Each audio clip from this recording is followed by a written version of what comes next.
So let's try to put a nail in this, shall we? So artificial insemination, it's not forced. A cow that's in heat, the hormones completely change her behavior from an animal that's completely chill to one that's extremely excited and completely crazy. And she wants to be bred. It doesn't matter if she's being bred by a bull or being mounted by another cow or by an insemination technician. She stands there, she'll stand in the middle of the alleyway, and if she really wanted to, she could just walk away, but she doesn't because she's standing to be bred. And as far as the natural lifespan of cows, they can live in dairy farms well over 10 plus years, which is very good.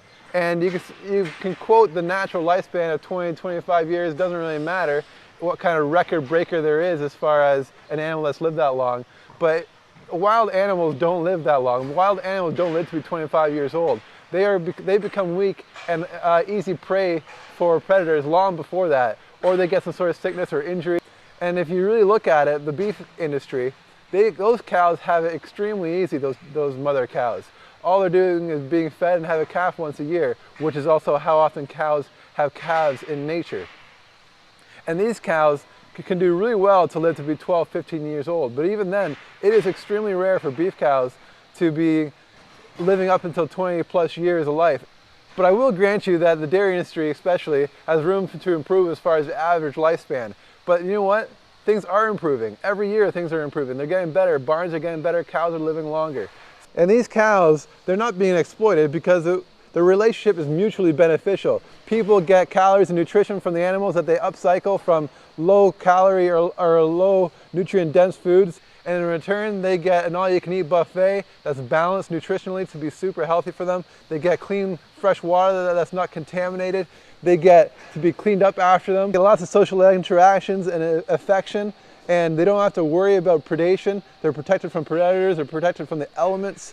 They have it very good. So yes, it is a relationship that's mutually beneficial. Both parties benefit. So farm animals don't exist just for a 15-minute meal or just for a glass of milk. They have long, fulfilling lives. They live to enjoy their life, and they do. So did you know you can actually have an excess of compassion? The psychologist Freud, and he called mothers that had an excess of compassion as the devouring mother. So basically, the mother that's overbearing and overprotective and stops her kids from basically going out in the world and